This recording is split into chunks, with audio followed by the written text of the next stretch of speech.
अस्सलाम वालेकुम दोस्तों। लॉन्ग मार्च का दूसरा दिन भी पहले दिन की तरह नाकाम रहा।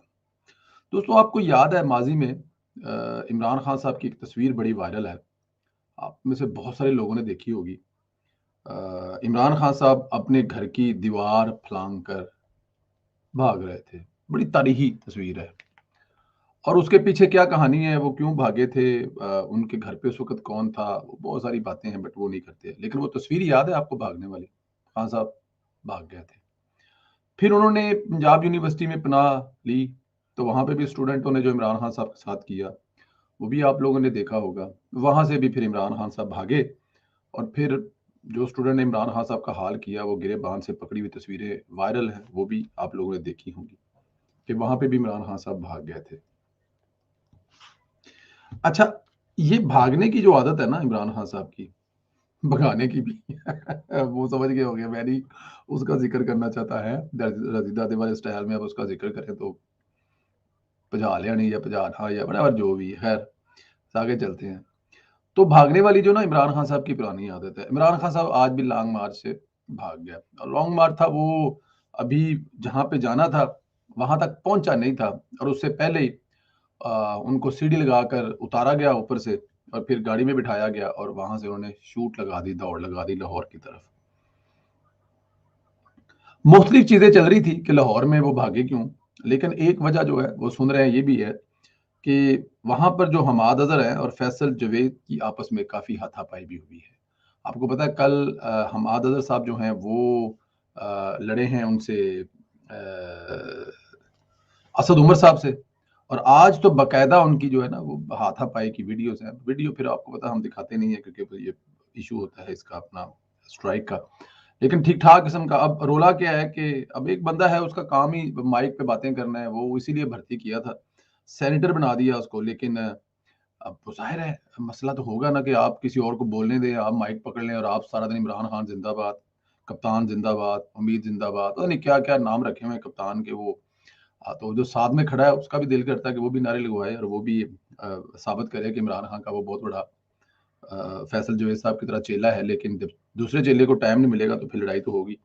और वो ये दूसरी लड़ाई, मतलब कल भी लड़ाई हुई, आज भी लड़ाई हुई। इमरान खान साहब को कहीं से कोई घास नहीं मिल रही। आज इमरान खान साहब ने जो खिताब किया वो भी आपके सामने है। आज उन्होंने बाकायदा जो है वो नाम लेकर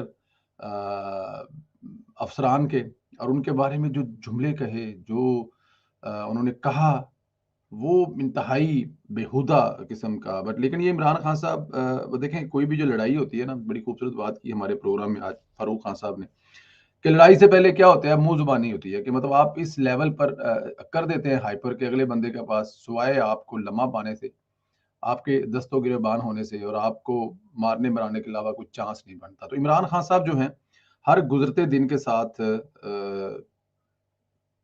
ये चीज़ें जो है वो किए जा रहे हैं कि वो एस्टेब्लिशमेंट पर इस हद तक फ़िक्रेबाज़ी कर रहे हैं, कस रहे हैं, उनके उल्टे नाम ले रहे हैं कि आज नहीं तो कल एस्टेब्लिशमेंट जो है वो आपके आमने-सामने होगी। इमरान खान साहब इस लेवल तक बदतमीज़ी करेंगे, अगले लेवल पर जाकर शायद कुछ ऐसी चीज़ें भी कह दें जिनके बारे में कोई सोच भी नहीं सकता। तो मकसद इमरान खान साहब का क्या है?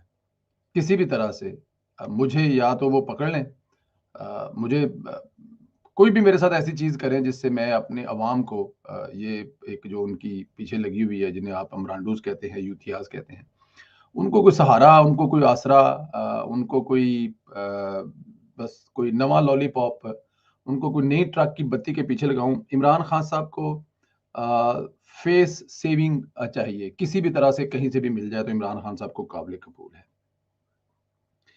इलेक्शन अपनी तारीख से पहले नहीं होंगे, ये तो मुझे पता है। मैं 2-4 एक आध मीटिंग का ऐसी का गवाह हूँ कि अब इलेक्शन तो अपने टाइम पर होंगे। एस्टेब्लिशमेंट कोई किसी को टाइम नहीं दे सकती। टाइम जो देना है वो हुकूमत ने देना है। तो इमरान खान साहब जो हैं इतना लंबा वेट करना शायद उनके लिए मुमकिन इसलिए नहीं है कि हम पहले भी व्लॉग्स में बता चुके हैं कि उनके पास 8 महीने के बाद जब ये हुकूमत बहुत कुछ ठीक कर चुकी होगी, होगा नहीं। ठीक है ना? उस वक़्त तक इमरान खान साहब की जो है ना वो बच चुकी होगी और इमरान खान साहब फिर क्या बेचेंगे उस वक़्त जाके? तो उस वक़्त तक अब देखिए हर दूसरा बयानिया उनका पिट रहा है। पहला बयानिया साइफ़र पिट गया, दूसरा बयाना अमेरिका ने हुकूमत गिराई, पिट गया, तीसरा मतलब जो भी लेके आ रहे हैं वो झूठ पे होता है, वो पिट जाता है। उसकी कोई उम्र नहीं है। तो अब इमरान खान साहब के पास कुछ भी नहीं रह जाता। इसलिए इमरान खान साहब चाहते हैं इलेक्शन हो जाएँ, जो कि डेफ़िनेट किसी भी तरह से मुमकिन नहीं है। लाहौर में उनकी कुछ अहम लोगों से मुलाकातों की चलती रही, खबरें चलती रही कि बड़ी कोई अहम मुलाकात है जिसकी वजह से वो आ गया। तो वो अहम मुलाकात बात जो थी वो एंड ऑफ डे पे लगा कि उनका पेट खराब था तो वो कंटेनर पे उसको संभाल नहीं सके तो उनको भाग के लाहौर आना पड़ा कि लाहौर वाले घर में पहुंच जाए तो सुकून से आके मतलब। तो लेकिन वज़ीर आला हाउस में कुछ चीज़ें खबरें हैं चलती रही हैं। लेकिन असल बात जो है वो ये है कि इमरान खान साहब को अपनी पार्टी की तरफ से भी एक बड़ा शदीद किस्म का प्रेशर है कि जिस लेवल पर वो लेके जा रहे हैं, अगले आने वाले दिनों में आप बड़ी मज़ीद लड़ाइयाँ देखेंगे। बड़ी लड़ाइयाँ देखेंगे कि इमरान खान साहब की पार्टी के लोग आपस में जो है ना वो इतना लड़ेंगे कि जिसका कोई हिसाब नहीं है। क्योंकि ज़ाहिर है आपने इस मुल्क में रहना है, सियासत करनी है तो ये नहीं हो सकता ना आप मुल्क के स्ट्रॉन्ग तरीन अदारे के खिलाफ, जो अदारा चीख-चीख कर बार-बार कह रहा है कि हम लोग हमारा सियासत से कुछ लेना-देना नहीं है। हम सियासत से बिल्कुल पीछे हट गए हैं। आप जाने आपकी सियासत जाने, हमें माफ़ी दे दें। तो फिर आप बार-बार उनका ज़िक्र करें और बार-बार उनको उसमें इन्वॉल्व करने की कोशिश करें, तो ये काफ़ी मुश्किल काम है। इसलिए मेरे ख़्याल में इमरान खान साहब को तो ख़ैर ये चाहिए कि जान छोड़ दें, लेकिन अगर नहीं भी छोड़ेंगे तो फिर क्या हो सकता है। इमरान खान साहब किसी भी तरह से अब दोबारा कभी भी पावर में तो नहीं आ सकते। ये बड़ी लोहे पे लकीर बात है। इमरान खान साहब की जो टाइम था, जो उनको लेके आने वाला, देखिए वो खुद अपनी बता चुके हैं, लाने वाले भी बता चुके हैं कि गलती होगी हमसे और जिसको लाया गया वो भी मान चुका है कि मुझसे गलती होगी। एक नाअहल और नालायक तरीन इंसान को लाकर जो तजर्बा किया वो सबके सामने है। तो दोबारा तो इस किस्म का कोई तजर्बा हो ही नहीं सकता और इमरान खान साहब में तो इतनी काबिलियत है नहीं कोई। अगर काबिलियत होती तो 3 साढ़े 3 साल मुल्क चला के दिखाते, मुल्क को तबाह ना करते, बेड़ा गर्क ना करते। मुल्क का हर शख्स जो इस वक़्त मतलब कि सख्त मुश्किल में है, वो किसी भी तरह की मईशियत से ताल्लुक हो आपकी ज़िंदगी का, काम, कारोबार, बिज़नेस हर चीज़ को तबाह किया है। तो इसलिए ये भूल जाएँ। आने वाले दिनों में मज़ीद लड़ाइयाँ होंगी और ठीक-ठाक लड़ाइयाँ होंगी और उन लड़ाइयों में आप देखेंगे कि क्या होने जा रहा है। जहाँ तक वो आज आपने गंडापुर वाली कॉल तो लीक सुन ही ली है। जिसमें वो कोशिश ला रहे हैं कि पुलिस लेके आएँ, गन्ने लेके आएँ, बंदे लेके आएँ ताकि कुछ ऐसा माहौल क्रिएट किया जा सके। क्योंकि पुरअमन या सुकून वाला जो लॉन्ग मार्च है वो तो इमरान खान को वारा नहीं खाता ना। इस तरह लगा जाएगा पागलों की तरह बेवकूफ़ की तरह सड़कें नापता जाएगा, वहाँ जाएगा, तकरीर करेगा, घर चला जाएगा, लोग अपने-अपने घर फिर क्या होगा?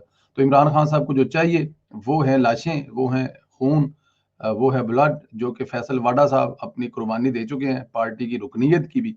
लेकिन वो एक बात कह तो रहे हैं कि कुछ ना कुछ होने वाला है। तो ये लड़ाई झगड़े जो है ना ये भी चलते जाएँगे। आप सिर्फ़ देखते जाएँ, इंतज़ार करते जाएँ। इमरान खान साहब जो है ना वो उनको अब कोई भी बुला ले करेगा कहीं भी, आ जाओ यार तुम्हारे साथ मुज़ाकरात करते हैं। कोई भी गोली दे देंगे तो ये वहाँ भी पहुँच जाएँगे कि चलो ठीक है, इमरान खान इसी आस पे चला जाएगा कि शायद हो जाए। इतनी बेवकूफ़ है यूथिया कौम। आज मैंने एक ट्वीट किया कि हुकूमत जो है वो इमरान खान से डरकर इलेक्शन करवाने के लिए तैयार हो गई है और वो इलेक्शन 30 फरवरी को होंगे। तो उसके नीचे भरमार लगी हुई थी। अब क्या-क्या कमेंट्स थे, बड़े मज़े के कमेंट थे।